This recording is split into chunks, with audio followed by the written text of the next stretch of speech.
ಹೆಣ್ಮಗಳು body ಸದಾಶಿವನಗರದಲ್ಲಿ petrol pump ಹತ್ತಿರ ಬಿದ್ದಿದೆ ಅಂತ ಮಾಹಿತಿ ಬಂತು.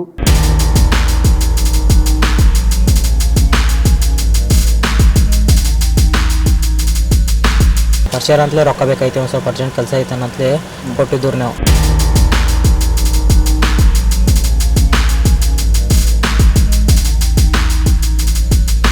ತನ್ನ ಉಪಜೀವನಕ್ಕಾಗಿ ಮಹಿಳೆ ಓರ್ವಳು ಹೋಟೆಲ್ ಒಂದರಲ್ಲಿ ಕೆಲಸ ಮಾಡಿಕೊಂಡಿದ್ದಾಕೆ. ಎಂದಿನಂತೆ ಕೆಲಸ ಮುಗಿಸಿ ಮನೆಗೆ ಹೋಗುತ್ತಿದ್ದಾಕೆ ಮೇಲೆ ದುಷ್ಕರ್ಮಿ ಓರ್ವ ಹಿಂಬಾಲಿಸಿಕೊಂಡು ಬಂದು ರಾಡ್ನಿಂದ ತಲೆಗೆ ಹೊಡೆದು ಕೊಂದೇ ಬಿಟ್ಟ.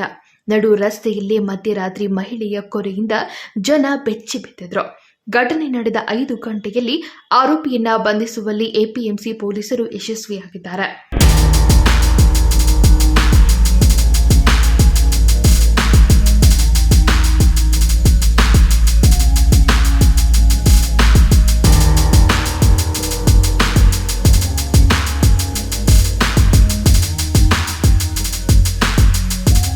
ನಡು ರಸ್ತೆಯಲ್ಲಿ ಹರಿದಾನೆತ್ತರು.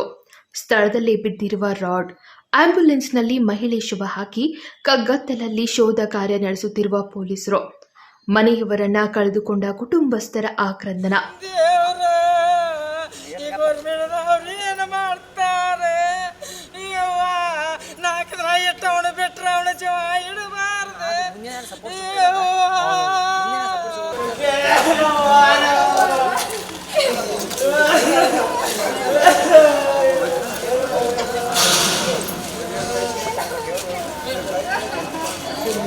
ಆರೋಪಿ ಸಮೇತ ಸ್ಥಳ ಮಹಜರು ಮಾಡ್ತಿರುವ ಪೊಲೀಸರು.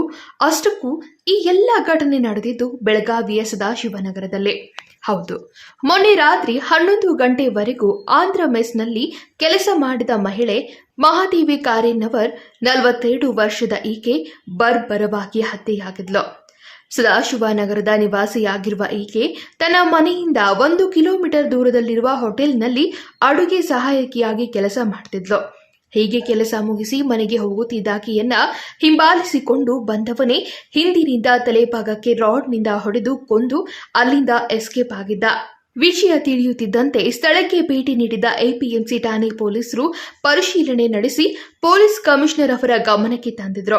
ವಿಚಾರ ಗೊತ್ತಾಗುತ್ತಿದ್ದಂತೆ ನಗರ ಪೊಲೀಸ್ ಆಯುಕ್ತ ಭೂಷಣ್ ಬೋರ್ಸೆ ಕೂಡ ಸ್ಥಳಕ್ಕೆ ಬಂದು ಮಾಹಿತಿ ಪಡೆದು ಒಂದು ತಂಡ ರಚನೆ ಮಾಡಿ ಆರೋಪಿ ಪತ್ತೆ ಮಾಡುವಂತೆ ಸೂಚನೆ ನೀಡಿದ್ರು. ನಿನ್ನೆ ರಾತ್ರಿ ಸುಮಾರು 11:10 ಗಂಟೆಗೆ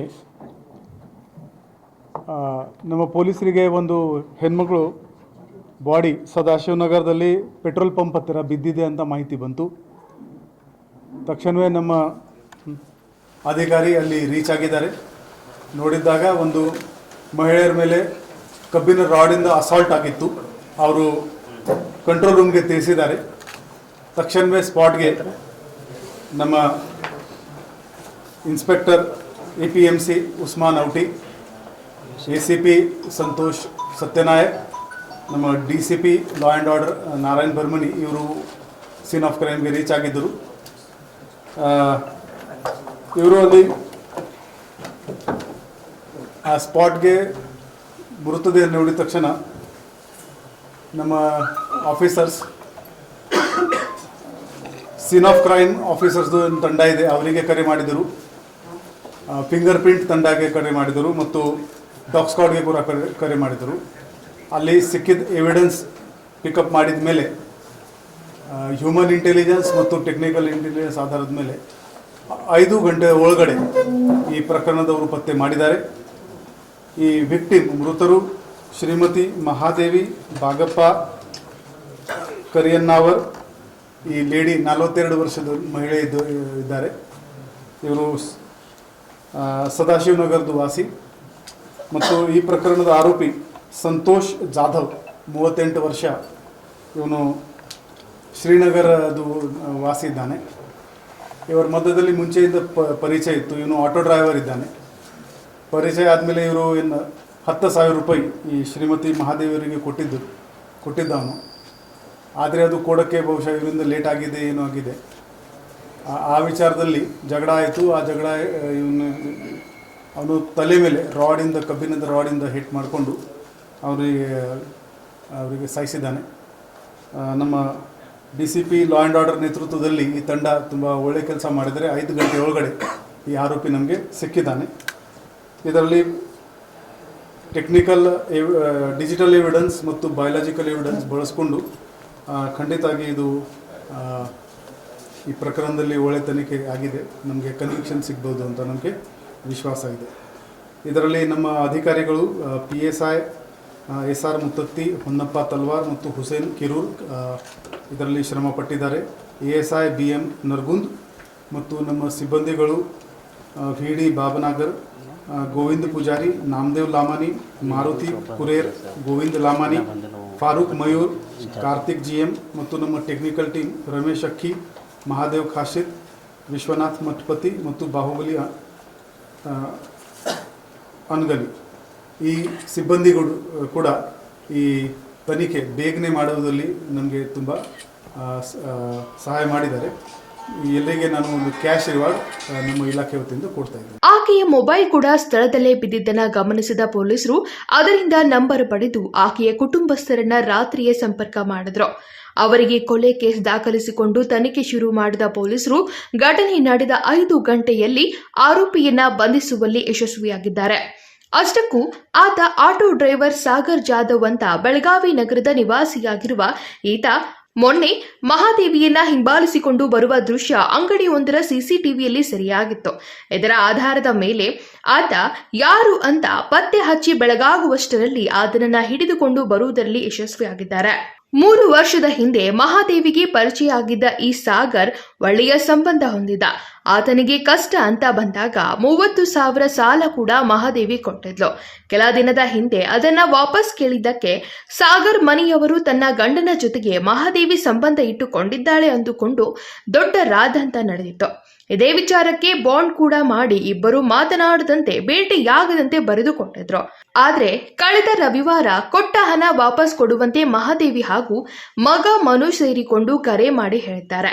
ಇದಾದ ಬಳಿಕ ನಿನ್ನೆ ರಾತ್ರಿ ಹಿಂಬಾಲಿಸಿಕೊಂಡು ಬಂದು ಹತ್ಯೆ ಮಾಡಿ ಎಸ್ಕೇಪ್ ಆಗಿದ್ದ ಸಾಗರ್ನನ್ನ ಕಡೆಗೂ ಪೊಲೀಸರು ಬಂಧಿಸಿ ಹಿಂಡಲ್ಗ ಜೈಲಿಗೆ ಕಳಿಸಿದ್ದಾರೆ. ಅವ್ರು ನಾವು ಪರಿಚಯ ಆಗಿರ್ರಿ ಈಗ ಒಂದು 2-3 ವರ್ಷದಿಂದ. ಮತ್ತು ಈಗ ಪರಿಚಯ ಅಂತಲೇ ರೊಕ್ಕ ಬೇಕಾಯ್ತು, ಒಂದು ಸ್ವಲ್ಪ ಅರ್ಜೆಂಟ್ ಕೆಲಸ ಐತೆ ಅನ್ನತ್ಲೇ ಕೊಟ್ಟಿದ್ದು ರೀ. ನಾವು ಒಂದು 20-30 ಕೊಟ್ಟಿದ್ದು ನಮಗೂ ಅಟ್ಟು ಗೊತ್ತಿಲ್ಲ ರೀ. ಮತ್ತೊಂದು ಅರ್ಧ ಕೊಟ್ಟರೆ ಒಂದು ಅರ್ಧ ಕೊಡ್ದೈತೆ ರೀ. ಮತ್ತು ಲಾಸ್ಟ್ ವೀಕ್ ಸಂಡೇ ಕಾಲ್ ಮಾಡಿದ್ದು ರೀ ನಾವು ಹಂಗೆ ರೊಕ್ಕ ಬೇಕಾಯ್ತು ಅಂತ. ಅದು ರೊಕ್ಕ ಹತ್ರ ಮ್ಯಾಗ ಅಷ್ಟೇ ನಂಗೆ ಅದಷ್ಟು ಗೊತ್ತೈತಿ, ಹತ್ರ ಮುಂದೆ ಹಿಂಗೆಲ್ಲ ಆಗೈತೆ. ನಾವು ಊರಿಗೆ ಹೋಗಿನಿ ರೀ, ನಂಗೆ ಗೊತ್ತಿದ್ದ ಕೆಲ ರಾತ್ರಿ ಗೌರ್ಮೆಂಟ್ ಸರ್ ಕಾಲ್ ಮಾಡ್ಕರಿ ಅಂತಲೇ ಬಂದೇನೆ ರೀ. ಯಾರು ನಾವು ರೊಕ್ಕ ಸಂತೋಷ್ ಜಾಧವ್ ಅವ್ರಿಗೆ ಕೊಟ್ಟೀನಿ ರೀ. ಏನು ಮಾಡ್ತಾರೆ ನಾವು ಅವ ಆಟೋ ಓಡಿಸ್ತಾರೆ. ಅವ್ರ ಮ್ಯಾಗ ಡೌಟ್ ಐತಿ. ಡೌಟ್ ಏನು ಅವ ರೀ ಸಿಕ್ಕನ್ರಲ್ಲೇ ಸಿಕ್ಕ ಅಂದ್ರೆ ಯಾವಾರು ಎಷ್ಟು ವರ್ಷದಿಂದ ಕೇಸ್ ಸಿಕ್ಕಿದ್ರು ಅದು ಆಂಧ್ರ ಮಿಲ್ಸಾಗ ಹೋಗ್ತಾರೆ, ಒಂದು 2-3 ವರ್ಷ ಆದ್ರೆ ಹೋಗ್ತಾರೆ. ಅಂದ್ರೆ ಏನು ಮತ್ತೆ ಹಗಲೆಲ್ಲ ಟಾರ್ಚರ್ ಅದು ಮಾಡ್ತಿದ್ರು? ಟಾರ್ಚರ್ ಅದು ಏನಿಲ್ಲ ರೀ. ನಾವು ನಮ್ದು ರೊಕ್ಕ ಕೊಡ್ದೈತೆ ಕಾಲ್ ಮಾಡ್ತೀವಿ, ಹಿಂದೆ ಕೊಡ್ತು, ಒಂದು ತಿಂಗಳು ಬಿಟ್ಟು ಕೊಡ್ತು, ಹಿಂಗೆ ಅನ್ನಾರೆ. ನಾವು ಭಾಳ ಹೊಡೆದು ಬೇಡಂತಲೇ ಸಂಡೇ ದಿವಸ ನಾವು ಕಾಲ್ ಮಾಡಿದ್ವಿ ರೀ. ಮತ್ತು ರೊಕ್ಕ ಬೇಕಾಯ್ತಿ, ನಾವು ಭಾಳ ಇದು ಮಾಡಿದ್ರು ಒಂದು ಸ್ವಲ್ಪ ಅಂತಲೇ ಹಿಂಗೆ ಎಲ್ಲ ಆಗೈತೆ ಏನು ಗೊತ್ತಾಗೋದು. ಮತ್ತೇನ್ರಿ ದಬ್ಬಾಳಿಕೆ ಮಾಡೋದು ಅಂದ್ರೆ ನಾವು ಅವಾಗ ರೊಕ್ಕ ಕೇಳಂತಲೇ ಕಾಲ್ ಮಾಡಿದ್ರು ನಾವು. ಅವ್ರ ಮನ್ಯಾಗ ಅವ್ರು ಎಂಥವ್ರು ಮಿಸ್ಟೇಕ್ ಮಾಡ್ಕೊಂಡ್ರೆ ನಮ್ಮ ಮ್ಯಾಗ ಮಿಸ್ಟೇಕ್ ಮಾಡ್ಕೊಂಡು ಕಂಪ್ಲೇಂಟ್ ಕೊಟ್ರೆ ಸಂಬಂಧ ಐತಿ ಹಂಗೆ ಹಿಂಗೆ ಅಂತ. ನಾವು ಹೇಳಿದ್ವಿ ಅವ್ರಿಗೆ ಇಲ್ರಿ ನಮ್ಮ ರೊಕ್ಕ ಕೊಡ್ತೈತೆ. ಅವ್ರ ಮನ್ಯಾಗ ಹೇಳ್ರೆ ನಂಬಲಿಲ್ಲ ರೀ. ಕಂಪ್ಲೇಂಟ್ ಕೊಡಂತಲೇ ಮತ್ತು DC ಆಫೀಸ್ ಇರ್ತಾರಲ್ಲ ಇಲ್ಲಿ ಹೋಗಿ ಎಲ್ಲ ಬಾಂಡ್ ಅದು ಮಾಡಿಸ್ಕೊಂಡು ಅವ್ರು ನಮ್ಮ ಸವಸಕ್ಕೆ ಬರ್ಬಾರ್ದು, ನಾವು ಅವ್ರ ಸವಸಕ್ಕೆ ಹೋಗಂಗಿಲ್ಲ ಅಂತ. ಏನು ಸಂಬಂಧನ ಎದ್ರದ್ದು? ಅದ ರೊಕ್ಕ ಸಂಬಂಧ ರೀ. ಅದು ಈಗ ಭಾಳ ಒಂದು 10-15 ಸಾವಿರ ಅಷ್ಟೇ ಕೊಡೋದಿರ್ತಿರ್ಬೋದು ರೀ. ಟೋಟಲ್ ಒಂದು 30 ಕೊಟ್ಟಿದ್ದು ರೀ. 28 ಕೊಟ್ಟಿದ್ದು ರೀ. ಒಂದು ಅರ್ಧ ಕೊಟ್ಟರು, ಒಂದು ಅರ್ಧ ಕೊಡೋದೈತೆ ರೀ. ಅಷ್ಟೇ ಸಂಬಂಧ ಏನು ನಂಗೂ ಗೊತ್ತಿಲ್ಲ ರೀ. ನಾನು ಇದ್ರಕ್ಕೆಲ್ಲ ಇರಲಿ. ಎಷ್ಟು ಗಂಟೆಗೆ ಆಗಿತ್ತು ಅಂತಾನೆ? ನಿನ್ನೆ ರಾತ್ರಿ ಆಗಿತ್ತು ರೀ 11. ಹಾಂ, ಡೈಲಿ ಅದೇ ಟೈಮ್ ಬರ್ತಾರೆ. ನಿಮ್ಮ ಹೆಸರೇನು? ಮನೋಜ್ ಕರೀನ್ ಅವ್ರು. 3 ವರ್ಷದ ಹಿಂದೆ ಪರಿಚಯ ಆಗಿದ್ದ ಮಹಾದೇವಿ ಹಾಗೂ ಸಾಗರ್ ನಡುವೆ ಸಂಬಂಧ ಇತ್ತು ಅನ್ನೋದು ಕೊಲೆ ಆರೋಪಿ ಕುಟುಂಬಸ್ಥರು ಈ ಹಿಂದೆ ಗಲಾಟೆ ಮಾಡಿಕೊಂಡಿದ್ರು. ಆದ್ರೆ ಹಣ ಕೊಟ್ಟಿದ್ದನ್ನ ವಾಪಸ್ ಕೇಳಿದ್ದಕ್ಕೆ ಈ ರೀತಿ ಕೊಲೆ ಮಾಡಿದ್ದಾರೆ ಅನ್ನೋದು ಮಹಾದೇವಿ ಕುಟುಂಬಸ್ಥರ ವಾದ. ಸದ್ಯ ಪ್ರಕರಣದ ಕುರಿತು ತನಿಖೆ ನಡೆಸುತ್ತಿರುವ APMC ಠಾಣೆ ಪೊಲೀಸರು ಯಾವ ಕಾರಣಕ್ಕೆ ಕೊಲೆ ನಡೆದಿದೆ ಅನ್ನೋದನ್ನ ಪತ್ತೆ ಹಚ್ಚಬೇಕು ಹಾಗೂ ಆರೋಪಿಗೆ ಕಠಿಣ ಶಿಕ್ಷೆ ಕೊಡಿಸಲಿ ಎನ್ನುವುದು ಕುಟುಂಬಸ್ಥರ ಒತ್ತಾಯವಾಗಿದೆ. Vinod Kolkar, KMM Kannada news, Belagavi.